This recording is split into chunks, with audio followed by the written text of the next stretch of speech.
ഏയ് ഇത് സാരല്ലെന്നേ. ദേ കിടന്നു. അമ്മയുടെ വാക്ക് കേട്ട് ചേച്ചി വെറുതെ തുള്ളാൻ നിൽക്കണ്ട. നന്ദേട്ടന് വയ്യ എന്തെങ്കിലും ഒരു ഇഷ്യൂ ഉണ്ടാക്കാൻ തക്ക നോക്കി നിൽക്കുക. സുധേട്ടനെ പോലെ നന്ദേട്ടനെ അമ്മയുടെ വരുതി കിട്ടാത്തതിന്റെ ദേഷ്യം.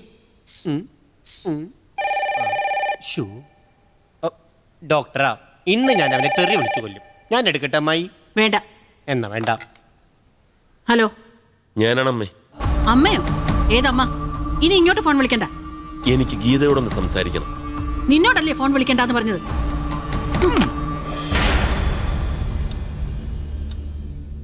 അതല്ല കട്ട് ചെയ്തൂല്ലേ? ഡോക്ടർ ഇനി വെറുതെ വിളിക്കാൻ പോകണ്ടട്ടാ, വെറുതെ നാണം കെടാനായിട്ട്. ഡോക്ടർ ഇമാതിരി ആളുകളോട് സംസാരിക്കുമ്പോൾ നമ്മളൊന്നില്ലെങ്കിൽ അൽസേഷൻ ആവണം, അല്ലെങ്കിൽ ഒരു നാടൻ പട്ടിയെങ്കിലും ആവണം. രണ്ടിലൊന്നും ആകാൻ പറ്റില്ലല്ലോ ഡോക്ടർക്ക്. ഡോക്ടർ അത്ര വലിയ പഠിപ്പൊന്നുമില്ല എനിക്ക്, എന്നാലും എന്നൊന്ന് വിശ്വസിക്കേ. അന്ന് ഡോക്ടറുടെ വണ്ടി കേടായപ്പോൾ ഞാനല്ലേ ശരിയാക്കി തന്നെ, അത് എന്നെ വിശ്വസിച്ചുകൊണ്ടല്ലേ. അതുപോലെ ഇതിലൊന്നും എന്നെ വിശ്വസിക്കേ, ഞാൻ ശരിയാക്കി തരാം. ഒന്ന് ബിലീവ് ഡോക്ടറെ, എന്നെ ശരിക്കൊന്ന് ബിലീവ്. ടെൻഷൻ വന്ന് എനിക്ക് എന്തെങ്കിലും ചവച്ചോണ്ടിരിക്കണം. അമ്മായിക്ക് വേണ വറുത്തു പേര്?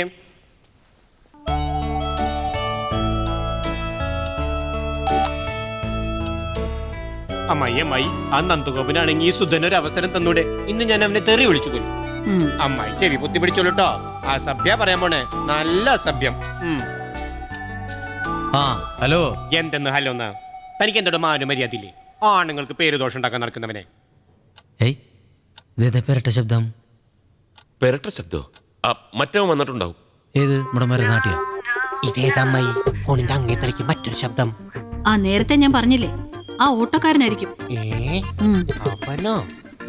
എടാ എടാ എടാ എടാ ഓട്ടോമാക്രി, ആരടാ നീ?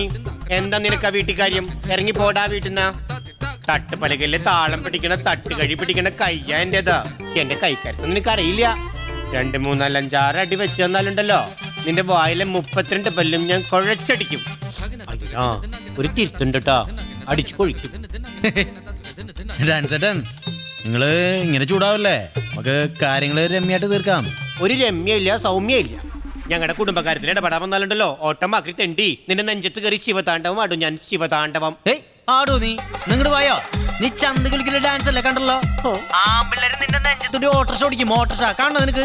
എടാ, എന്റെ ഡാൻസിനെ പറ്റി പറഞ്ഞാലുണ്ടല്ലോ നൊന്ത് പെറ്റ പെറ്റമ്മേല് സഹിക്കില്ല ഞാൻ. കൊല്ലും ഞാൻ, കൊല്ല് വിളിക്കും. മതി സുധ, ആ ഫോണിങ് ഇതാ, ബാക്കി ഞാൻ പറയാം. വേണ്ടമ്മായി, എനിക്ക് അങ്കക്കലി പൂണ്ടുപോയി. കലാബോധമില്ലാത്ത നിനക്കൊക്കെ ദൈവം തരുമടാ. ഭാര്യയുടെ പാവട വള്ളിമ തൂങ്ങി നടക്കണം നിന്നോടൊന്നും സംസാരിക്കാൻ താല്പര്യമില്ല. അവിടെ സ്റ്റാൻഡേർഡുള്ള വേറെ ആരുമില്ലേ? അവർക്ക് ഫോൺ കൊടുക്ക്. എന്ത് പറ്റി സുധ? അവന് നല്ല ആംബിയറുള്ള കൂട്ടത്തിലാ. മത്തായി സാറേ, സാറൊന്നും മിണ്ടാണ്ടിരിക്കും. ഇതൊരു ചെറിയ ഷോക്ക് ട്രീറ്റ്മെന്റ് ആണ്. പക്ഷെ വിട്ടുകൊടുക്കില്ല ഞാൻ. എന്റെ മാനത്തിന് വില പറയുന്നോടാ. ലോകത്തെ 2 കാര്യങ്ങളെ പ്രവചിക്കാൻ പറ്റാത്തുള്ളൂ. ഒന്ന്, ഒരാളുടെ മരണം. മറ്റേതേ, നിന്നെ പോലുള്ള തെണ്ടികള് സിഗ്നൽ കാണിക്കാണ്ട് ഓട്ടോറിക്ഷ എപ്പോഴാ തിരിക്കാന്ന് ലോകത്താർക്കും പറയാൻ പറ്റില്ല. ഡാൻസേ, നിന്നെ എന്നെങ്കിലും റോഡുമേ കണ്ടു കഴിഞ്ഞാൽ നിന്റെ ചന്തിലും ഓട്ടോ കയറ്റി കൊല്ലും ഞാൻ. അമ്മായി, അവനെന്നെ ഓട്ടോറിക്ഷ കയറ്റി കൊല്ലുന്നു. ഹലോ. വെച്ചു ആള് ഭയപ്പാട് വന്നിട്ട് ഫോൺ വെച്ചു. താനെന്തിനാ അങ്ങനെയൊക്കെ പറയാൻ പോയത്? എന്തിനാ സാറേ? സാറേ, നമ്മള് മുള്ളിനെ മുള്ളുകൊണ്ട് എടുക്കണം. സാറെന്താ ഇങ്ങനെ പാവാവണേ? എന്നാലും താൻ തറയായി. അത് നമ്മുടെ വിദ്യാഭ്യാസത്തിന്റെ കുഴപ്പമായിരിക്കും. എന്ത്? അല്ല, നമ്മൾ പണ്ടൊക്കെ സ്കൂളിൽ പഠിക്കുമ്പോൾ ആദ്യമായിട്ട് എന്താ എഴുതി പഠിച്ചേ? തറ തറ തറ എന്നല്ലേ? അങ്ങനെ തറയിപ്പോയതായിരിക്കും. പക്ഷെ സാറേ, എത്ര വലിയ മാളിക വീടാച്ചാലും വീണ് കഴിഞ്ഞാൽ താങ്ങാൻ തറ ഉണ്ടാവുള്ളൂ കേട്ടാ. ഏത് ഡോക്ടറുടെ മടയിലാണാവോ? വിളിച്ചിട്ടും കിട്ടുന്നില്ല. ആ സത്യം. ശകുന്തളയാണ്. ആ അന്നമ്മോ. എന്റെ മാത്തു, നീ ഇതെവിടെയാ? എന്തടി, ഞാൻ ഡോക്ടറെ വീട്ടിൽ തന്നെയാ. എടേ, ഡോക്ടറെ കുടുംബം ആകെ തല്ലിപ്പൊളിയായിട്ട് കിടക്കുക. ഞാൻ ഒന്ന് അത് സോൾവ് ചെയ്തിട്ട് വിളിക്കണ്ട് ട്ടാ. നീ അവിടെ ഫ്രീയാ? ആ, എന്നാ നൈസായിട്ടൊന്ന് പ്രാർത്ഥിച്ചോ. എന്റെ ഈശോയെ ചതിച്ചോ? ആ വെട്ടിക്കഴുത എന്റെ ചീത്ത പറഞ്ഞിരുത്തി കളഞ്ഞമ്മായി. ഇതൊക്കെ മനഃപൂർവ്വം ചെയ്യിപ്പിക്കുന്നതാ, ദേഷ്യം തീർക്കാൻ. നിനക്ക് നൊന്നാലേ എനിക്കും നോവും. ശരിയാക്കി കൊടുക്കുന്നുണ്ട് ഞാൻ. ദേ ചേച്ചി, അമ്മയും സുധേട്ടനും കൂടി എല്ലാം കൊളാക്കുന്ന തോന്നുന്നു. ചേച്ചി പോയി ഇടപെട്ട് സംസാരിക്കുന്ന നല്ലത്. ദേ, എന്ത് സംഭവിച്ചാലും നഷ്ടം വരാൻ പോകുന്ന നിങ്ങൾക്കാ.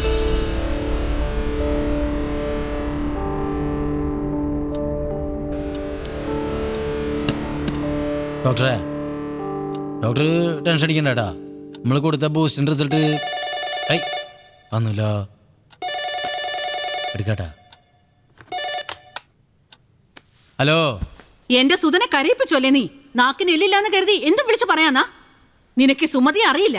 രണ്ടിനെ മൂക്കൊണ്ട് ഇക്ഷ വരപ്പിക്കും ഞാൻ. ഏത് ഓട്ടർഷല ഷായ? എൻ്റെ അമ്മച്ചി നിങ്ങളെ പോലെ കാര്യഗൗരവമുള്ള സ്ത്രീകൾ ഇങ്ങനെ എടുത്തു ചാടിയാലോ? നമുക്ക് സൗമ്യമായിട്ട് സംസാരിക്കാന്നേ. എന്നെ കാര്യഗൗരവം പഠിപ്പിക്കാൻ നീ ആരാടാ? മര്യാദയ്ക്ക് ഫോൺ നന്ദന് കൊടുക്ക്. എനിക്ക് അവനോടാ പറയാനുള്ളത്. ഏയ്, ഞാൻ പറയണത് സമാധാനപരമായിട്ടൊന്ന് കേക്ക്. ഈ നിസ്സാര പ്രശ്നത്തിന് ഉടക്കി വരുന്ന പെമ്മക്കളെ നല്ല വാക്ക് പറഞ്ഞ് ഭർത്താവിന്റെ വീട്ടിലേക്ക് തിരിച്ചയക്കാണ്ട് നീ പോണ്ടടി മോളെ, നിന്നെ ഞങ്ങൾ ജീവിതാവസാനം വരെ പൊന്നുപോലെ നോയിക്കോളാം എന്നൊക്കെ പറഞ്ഞ് പിടിച്ചു വെക്കണ ശരിയാണ് അമ്മച്ചി? നിങ്ങളുടെയൊക്കെ കാറ്റ് വെക്ക് ഞാൻ ഒറ്റ ആരാ നോക്കുക? ഇതൊക്കെ മക്കളോട് ചെയ്യുന്ന ക്രൂരത ഉണ്ടാ, ക്രൂരത. എന്താ അമ്മച്ചിയുടെ അഭിപ്രായം? അതിനാരെയാടാ ഞാൻ പിടിച്ചു വെച്ചിട്ടുള്ളത്? നീ വലിയ വായിൽ വർത്താനൊന്നും പറയാതെ മര്യാദയ്ക്ക് ഫോൺ നന്ദന് കൊടുക്ക്.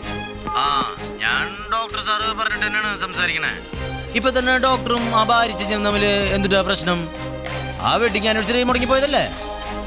അത് ഉത്തരവാദിത്ത ബോധമുള്ള ആർക്കും സംഭവിക്കണ ചെറിയൊരു കാര്യമാണ്. അത് ഇത്രയും പെരിപ്പിച്ച് കാണിക്കേണ്ട വല്ല കാര്യം ഉണ്ടാമച്ചേ? കേട്ടില്ലേ, നമുക്കിടയിലുള്ള പ്രശ്നങ്ങൾ ഇപ്പൊ അങ്ങാടിപ്പാട്ടാ. അവനെല്ലാം ഓട്ടോക്കാരോട് വിളമ്പിയിരിക്കുക. കുറെ നേരം ആയല്ലോ തന്റെ പ്രസംഗം തുടങ്ങിയിട്ട്. നന്ദേട്ടന് ഫോൺ കൊടുക്ക, എന്നിട്ട് നേരിട്ട് സംസാരിക്കാൻ പറ. അത് കൊടുക്കാം ചേച്ചി. നമുക്ക് സമാധാനത്തിന്റെ പാതയല്ലേ നല്ലത്? ഇങ്ങനെ നിസ്സാര കാര്യത്തിനൊക്കെ ഇങ്ങനെ പിണങ്ങിയാലോ? ഇപ്പൊ തന്നെ ഇവിടെ ഇങ്ങനെ ചൂടാകാൻ മാത്രം എന്തുണ്ടായേ? അതൊന്നും തന്നോട് വിസ്തരിക്കേണ്ട കാര്യമില്ല. മര്യാദയ്ക്ക് നന്ദേട്ടന് ഫോൺ കൊടുക്കണോ? അത് ഞാൻ കൊടുക്കാം ചേച്ചി. ഞാൻ ഒരു കാര്യം പറയാം. ഞാൻ സംസാരിക്കാം. സാറിന് മിണ്ടാണ്ടിരിക്കി. ഞാൻ കാർ ശരിക്ക് തന്നല്ലേ, എന്നെ വിശ്വസിക്കേ ചേച്ചി. നമുക്ക് എല്ലാവർക്കും ഒരു ജീവിതമല്ലല്ലോ ചേച്ചിയെ. പക്ഷേ ചിലർക്ക് ജീവിതം എന്ന് പറയുന്നത് കൺട്രോൾ ഇല്ലാത്ത വണ്ടി പോലെയാണ്. പക്ഷേ സൂക്ഷിച്ചു ഓടിക്കാൻ ശ്രമിച്ചാലോ അതിന് ക്ലച്ച് ഉണ്ട്, ഗിയർ ഉണ്ട്, ബ്രേക്ക് ഉണ്ട്. എന്തിന് നമ്മൾ ചെയ്തു കൂട്ടിയതിന്റെ കണക്കറിയാനുള്ള മീറ്റർ ബോക്സ് വരെ ഉണ്ട്. അവസാനം ബില്ല് വരുമ്പോഴേ കണ്ണ് തള്ളരുത്. ഇത് വലിയ ശല്യമായല്ലോ. താൻ ഫോൺ നന്ദേട്ടന് കൊടുക്കണോ? ഇഡിയറ്റ്. അത് കൊള്ളാം. ആ വിളി എനിക്കിഷ്ടായിട്ടാ. എന്നെ എന്തുകൊണ്ട് വിളിച്ചോ? പക്ഷെ ഇപ്പോ ഈ പിണക്കത്തിന് എന്തുട്ടി ന്യായമുള്ളേ? നീ എന്താ എന്നെ ന്യായം പഠിപ്പിക്കുക? പെൺമക്കളെ അമ്മമാര് വീട്ടിൽ പിടിച്ചു നിർത്തുന്നതിനെ പറ്റിയൊക്കെ പറയുന്നത് കേട്ടല്ലോ കുറച്ചു മുമ്പ്. ഒരു ഭാര്യയും നിസ്സാര കാര്യത്തിന് ഭർത്താവിനെ ഇട്ടിട്ട് പോവാറില്ല.